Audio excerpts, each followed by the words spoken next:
Magandang hapon po sa ating lahat. Ay, dito po tayo. Nagtatanim si Bossing ng sitaw. Sitaw at saka talong. Ano pa yung isa mong tinanim, Mel? Ampalaya. Ay, bakit nalagta na yung ano? Ito po.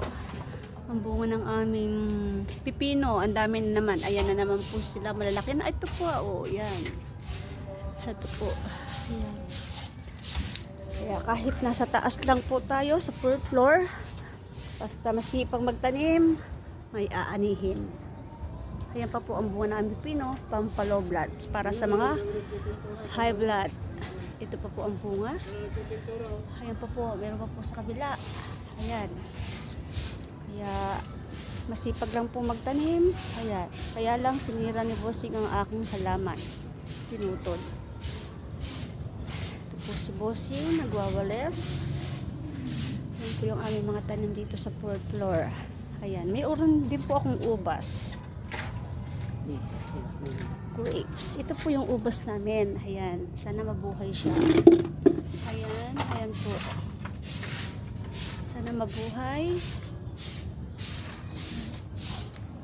Ang aming sili ay naubos na po ang bunga. Ito po siya. Meron din po kaming manok dito. Andon.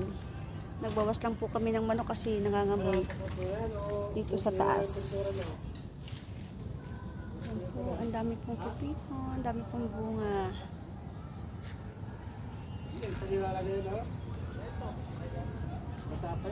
Sa hirap po ng buhay at sa mahal ng bilihin, kailangan natin mag-isip ng paraan para tayo ay makaluwag-luwag sa mga bilihin.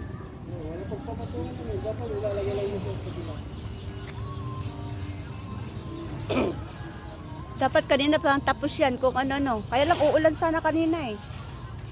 So, pero parang hindi naman naulan. Dito po, ganito po sa taas namin sa fourth floor. Medyo makalat pa, hindi ako nakapaglinis. Po, dito, ganito po.